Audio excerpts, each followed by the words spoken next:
Hello student, आज के lecture में मैं आपको बताऊंगा कि अगर हमें क्वेश्चन में ट्रायल बैलेंस दे रखा हो और लिखा हुआ हो कि भैया मिसिंग फिगर निकालनी है, तो ये तो बहुत ही सिंपल है। देखो, सिंपल सा क्वेश्चन दिया हुआ है कि prepare the trial balance from the following information of Sunrise Limited as on 31 March and find out the capital account balance. लो भाई, मुझे कैपिटल अकाउंट का बैलेंस दे नहीं रखा, बाकी सबका दे रखा है, लैंड मशीनरी बिल्डिंग सबका दे रखा है, कैपिटल का नहीं दे रखा। तो यार बहुत ही सिंपल सी बात है। देखो, एक बात ध्यान रखना, डेबिट आपको यह पता होना चाहिए कि बैलेंस कहां पे आएगा, डेबिट में आएगा क्रेडिट में आएगा, ये कॉमन सेंस है। तो कॉमन सेंस क्या है, ये आपको ट्रायल बैलेंस दे रखा है। तो सबसे पहले आप माइंड के अंदर ये बता दो, लैंड कौन सा अकाउंट है। सर, लैंड आपका रियल अकाउंट है, रियल अकाउंट है, एसेट अकाउंट है। मशीनरी कौन सा अकाउंट है? सर, रियल अकाउंट है। सेल्स कौन सा अकाउंट है? सर, ये नॉमिनल अकाउंट है, इनकम अकाउंट है। क्रेडिटर कौन सा अकाउंट है?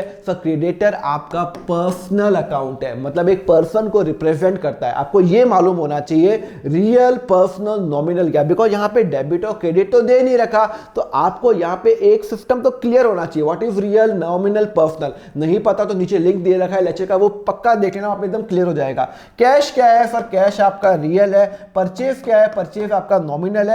कमीशन इनकम आपका नॉमिनल है, आपकी इनकम है। बैंक बैलेंस क्या है? अरे बैंक हमेशा मेरा पर्सनल अकाउंट होता है, रियल अकाउंट नहीं होता है। डेटर क्या है? फिर डेटर भी मेरा पर्सनल है। भाई कैपिटल तो अपन बाद में देखेंगे। और सैलरी क्या है? आपका नॉमिनल है। आपको एक रूल तो आपको मालूम होना चाहिए। फिर क्या रूल मालूम होना चाहिए? देखो, ध्यान रखना, जितने भी रियल अकाउंट होते हैं, रियल अकाउंट का जो बैलेंस होगा वो हमेशा डेबिट ही होगा।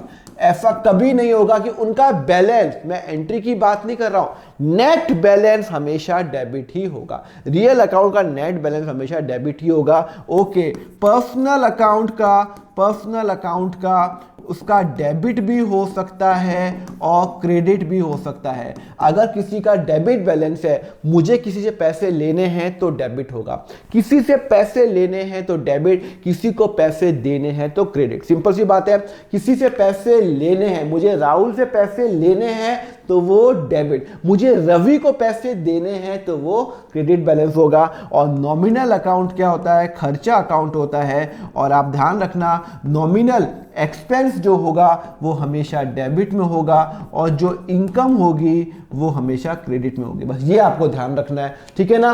रियल का कभी भी क्रेडिट में बैलेंस नहीं आएगा। मशीनरी या तो मशीनरी है या नहीं है, it can not be credit balance. Debit है, एसेट है, या तो है या जीरो है, नेगेटिव में एसेट नहीं होता। चलो फिर ये तो समझ में आ गया। चलो लैंड, अब लैंड या तो है, रियल अकाउंट है, तो लैंड का तो हमेशा बैलेंस डेबिट में ही आएगा।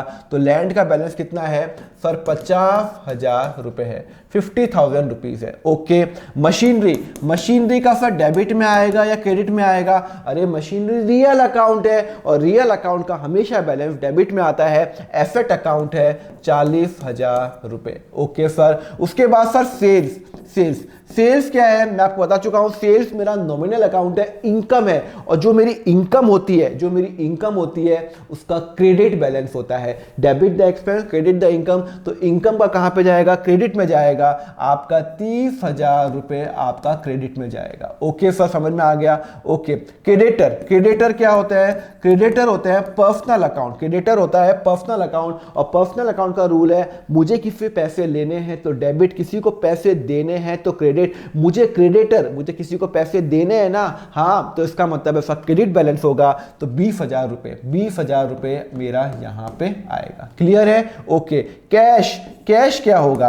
कैश हमेशा मेरा एसेट होता है, या तो कैश है, भाई रियल अकाउंट है ना, तो या तो कैश है या नहीं है। It can not be negative cash, तो कैश हमेशा आपका डेबिट ही होगा। तो कैश होगा आपका 1,50,000 रुपए, आपका रियल अकाउंट है। ओके, उसके बाद परचेज मेरा खर्चा है, और आपको पता है नॉमिनल अकाउंट का एक्सपेंस होगा, वो हमेशा कहां जाएगा? डेबिट में जाएगा। तो परचेज हमेशा कहां जाएगा? आपका डेबिट में जाएगा। ओके सर, उसके बाद commission income. Okay, commission income income है भाई, इनकम नॉमिनल अकाउंट है, debit all expense, credit all income, तो मेरी जो इनकम जो साइड है वो हमेशा क्रेडिट में जाएगी, आपकी यहाँ पे जाएगी। क्लियर है नहीं क्लियर है? ओके। उसके बाद दे रखा है बैंक बैलेंस। चलो बैंक बैलेंस कितना दे रखा है? बैंक में मेरा बैलेंस है, इसका मतलब है मेरा एसेट है और उसका बैलेंस कहाँ जाएगा? पर्सनल अकाउंट है। मुझे अगर मेरे बैंक में बैलेंस पड़ा हुआ, इसका मतलब क्या है? मुझे बैंक से उतने रुपए लेने हैं, तो वो मेरा क्या हो गया? डेबिट बैलेंस हो गया। ओके, 25,000 रुपए, 25,000 रुपए। ओके, उसके बाद हो गया डेटर हो गया। ओके, डेटर, डेटर क्या होते हैं? मुझे जब किसी से पैसे लेने होते हैं, जब मुझे किसी से पैसे लेने होते हैं तो वो हो जाता है debit balance. Debtor personal account है, मुझे उससे पैसे लेने हैं, तो अगर मुझे उससे पैसे लेने हैं, कितने पैसे लेने हैं सर? 75,000 रुपीज लेने हैं, 75,000 रुपीज लेने हैं, तो यहाँ पे वो हो गया। क्लियर है नहीं क्लियर? आपका समझ में आ गया? ओके। एक काम करता हूँ मैं इसको थोड़ा सा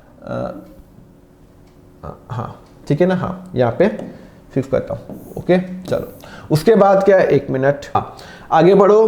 कैपिटल, सर कैपिटल का बैलेंस दे नहीं रखा, कैपिटल का बैलेंस दे नहीं रखा। ओहो हो, अब तो ये प्रॉब्लम हो गई। कैपिटल का बैलेंस दे नहीं रखा तो वही तो निकालना है, निकाल देंगे। बट ऑब्वियस कैपिटल का नॉर्मली बैलेंस क्रेडिट में आ रहा है, पर वो डेबिट में भी आ सकता है अगर नेगेटिव बैलेंस है तो। ओके, सैलरी, सैलरी मेरा खर्चा है। आपको पता है जो सैलरी होती है वो मेरा खर्चा है, और जो भी मेरा खर्चा होता है वो मेरा एक्सपेंस होता है, उसका मतलब है उसका डेबिट बैलेंस होगा। तो सैलरी का जो खर्चा होगा वो होगा 80,000 रुपये। ओके, अब ये हो गया सर, ये खत्म हो गया, खत्म हो गया सर, यहाँ पे हो गया। अब हमें क्या निकालना है? हमें निकालना है ये यहाँ, अब यहाँ तो यहाँ बैलेंस आएगा, या फिर बैलेंस यहाँ पे आएगा। आपको एक रूल तो आपको पता है कि ट्रायल बैलेंस में डेबिट का टोटल क्रेडिट का टोटल हमेशा इक्वल होता है। तो आपको क्या करना है? इनका डेबिट और क्रेडिट का टोटल इक्वल करना है। तो पहले डेबिट का टोटल निकालो, 50,000 plus 40,000 plus 1,50,000 plus 20,000 plus 25,000 plus 75,000 plus 80,000 rupees. Sir debit का टोटल आ रहा है 4,40,000। कितना आ रहा है? 4,40,000 रुपीज आ रहा है। एक मिनट मैं आपको बड़ा कर लेता हूं, 1 मिनट, हाँ 1 मिनट, दिख रहा है? चलो, कितना आ रहा है? 4,40,000 रुपीज आ रहा है। और क्रेडिट टोटल कितना आ रहा है? 30,000 प्लस 20,000 प्लस 4,000 है। क्रेडिट का टोटल आ रहा है मात्र 54,000।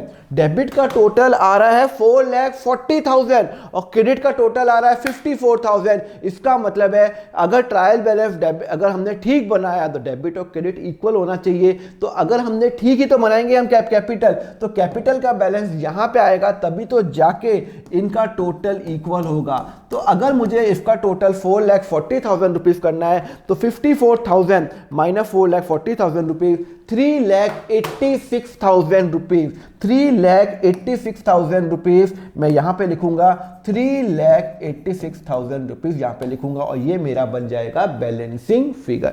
बात समझ में आई? तो मेरा कैपिटल बैलेंस क्या हो गया? क्रेडिट में आ गया। सर क्यों? अरे सिंपल सी बात है, डेबिट का और क्रेडिट का टोटल हमेशा इक्वल होता है। अगर वो इक्वल नहीं है तो हमने कहीं ना कहीं गलती की है। तो सिर्फ यहां पे हमें मिसिंग फिगर निकालनी है, तो जो डेबिट टोटल है वो हमने क्रेडिट में डाल दिया, और दोनों को इक्वल करने के लिए 440 माइनस 54 किया तो मेरा 386 मेरा आंसर आया। तो कैपिटल का बैलेंस कितना आ गया? 386। तो मेरा आंसर निकल गया, कैपिटल का बैलेंस हो गया 386। क्लियर है? समझ में आया? तो ध्यान रखना, ट्रायल बैलेंस का टोटल हमेशा इक्वल होता है और बैलेंस निकालने के लिए हमें यही करना है। लेक्चर अच्छा लगा लाइक जरूर करो, सब्सक्राइब जरूर करो। आपका एक लाइक यूट्यूब ज्यादा से ज्यादा लोगों को बताता है, तो जस्ट डू लाइक, मुझे मोटिवेशन मिलता है। सब्सक्राइब कर लेना for more such awesome video. Thank you very much, have a very nice day.